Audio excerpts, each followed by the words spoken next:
नमस्कार दोस्तों, मैं डॉक्टर अरुण सिंह। मैं गैस्ट्रोएंटरोलॉजिस्ट हूँ अपोलो स्टेज हॉस्पिटल भोपाल में। आज हम बात करेंगे क्रोनिक डायरिया, मतलब जो लंबे समय से दस्त है वो मामला क्या खतरनाक हो सकता है कि सिंपल बीमारी की वजह से भी हो सकता है या कि गंभीर मामला नहीं होता है। तो देखिए, अगर मैं बात करूँ तो क्रोनिक डायरिया होता क्या है।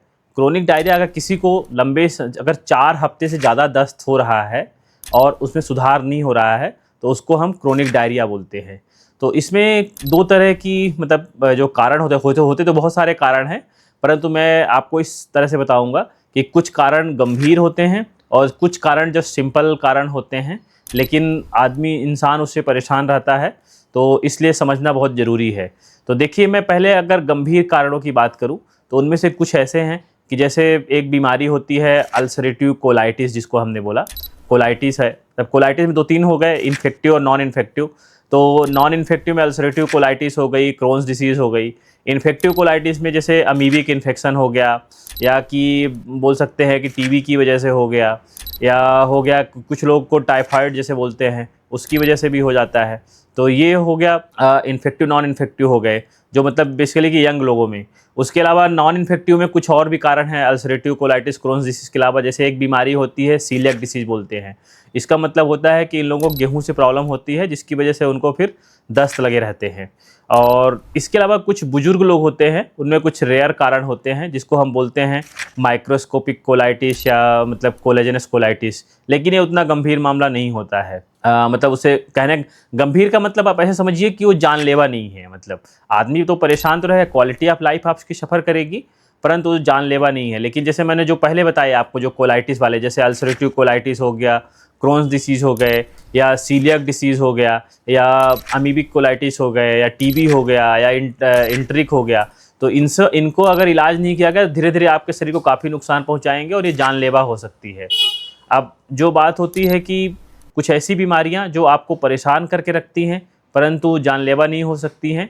तो जैसे जो बुजुर्ग लोग होते हैं जो 60-70 साल के ऊपर हो गए, उनमें 2 तरह की एक होती है, जैसे माइक्रोस्कोपिक कोलाइटिस, कोलेजनस कोलाइटिस। ये 2 बीमारियां इनकी वजह से हो सकता है। फिर एक जो बहुत बड़ा कारण है जिसको हम आईबीएस बोलते हैं, या कि आईबीएस से ही मिलता जुलता आप समझ लीजिए, एक कारण और होता है सीबो बोलते हैं, जिसमें मतलब स्मॉल इंटेस्टाइनल बैक्टीरियल ओवरग्रोथ।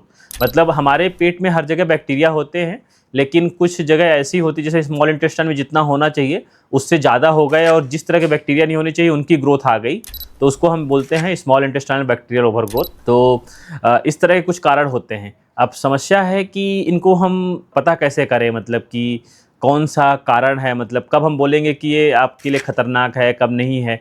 तो बड़ा सिंपल है इसके लिए, जैसे हम बेसिक ब्लड टेस्ट करते हैं और कुछ क्लिनिकली भी हम अंदाज़ा हमको लग जाता है।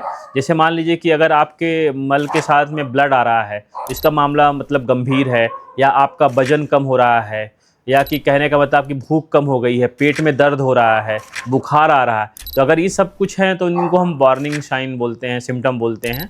तो अगर ये सब प्रेजेंट होते हैं तो इसका मतलब थोड़ा मामला गंभीर हो सकता है। लेकिन अगर सिर्फ और सिर्फ दस्त हो रहे हैं और ऐसा कुछ भी नहीं है कि हीमोग्लोबिन भी नॉर्मल है, आपका एल्बुमिन भी नॉर्मल है, मल के रास्ते भी ब्लड नहीं आ रहा है, बुखार नहीं आ रहा, भूख सही लग रही है, वजन नहीं कम हो रहा है, तो ये मतलब नॉर्मल है, लेकिन आपको क्वालिटी ऑफ लाइफ अफेक्ट कर रहा है। तो इसके लिए हम बहुत ही बेसिक टेस्ट कर, जैसे हम बेसिकली सीबीसी एक टेस्ट कर लेते हैं, लीवर फंक्शन टेस्ट करते हैं, उसमें बेसिकली एल्बुमिन देखना होता है, सीआरपी हो गया। फिर उसके बाद होता है कि जैसे सीलियक डिसीज अगर हम सस्पेक्ट कर रहे हैं तो एक ब्लड टेस्ट होता है, आईजीए टीटीजी होता है। तो इस तरह के हम टेस्ट करते हैं जिससे हमें अंदाज़ा लगता है।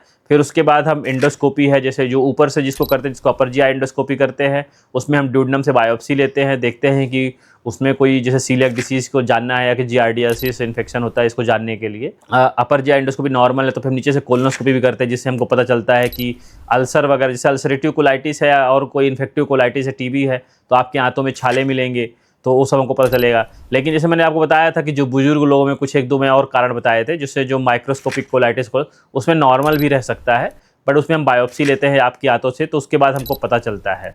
तो कहने का मतलब है कि कारण जानना बहुत ज़रूरी है जो डायरिया है। और कुछ कारण ऐसे भी रहते हैं जब आप हम इन सबको देख करके हम अंदाज़ा लगा लेते हैं कोई गंभीर मामला नहीं है, तो उसका इलाज फिर काफ़ी अलग तरीके से होता है। और यह है कि इलाज आपका हर तरीके, किसी भी तरीके का दस्त हो, पूरी तरह संभव है और इलाज किया जा सकता है। सबसे इंपॉर्टेंट आपको अपनी तरफ से क्या करना है, आपको अपनी तरफ से करना है, कभी भी दस्त हो ना तो आपको डिहाइड्रेशन से बचने का प्रयास करना है। मेन आपको यही ध्यान रखना है, अपने से कोई ऐसी दवाई खाने का प्रयास नहीं करना है क्योंकि उससे भी समस्या बढ़ सकती है। अपने से एंटीबायोटिक खाने का प्रयास मत करिए क्योंकि कारण अलग अलग होते हैं तो उसका अलग असर होता है। कभी अगर इन्फेक्शन वाला होगा तो एंटीबायोटिक काम करेगी, नहीं है तो नहीं काम करेगी। फिर दूसरा है कि जैसे कि मैंने आपको बताया कि सीलिएक डिसीज है तो उसमें कोई काम एंटीबायोटिक का कोई रोल नहीं है। फिर कुछ लोग क्या होता है, हमने देखा है कि आजकल इमोडियम बहुत जल्दी खा लेते हैं, तो ऐसे ही है कि कारण पता होना बहुत ज़रूरी है हर बीमारी की। जैसे जो कारण मैंने बताया जैसे IBS है और या कि माइक्रोस्कोपिक कोलाइटिस, उनमें इमोडियम काम करता है लेकिन हर सब में काम नहीं करता। तो इसलिए बिना गैस्ट्रोएंटरोलॉजिस्ट की सलाह के आपको दवाई अपने से ज़्यादा कुछ नहीं लेनी है। बस आप अपना हाइड्रेशन रखें और जब भी ऐसा समस्या हो तो चिकित्सक से मिले और उसका पूरा समुचित इलाज किया जा सकता है।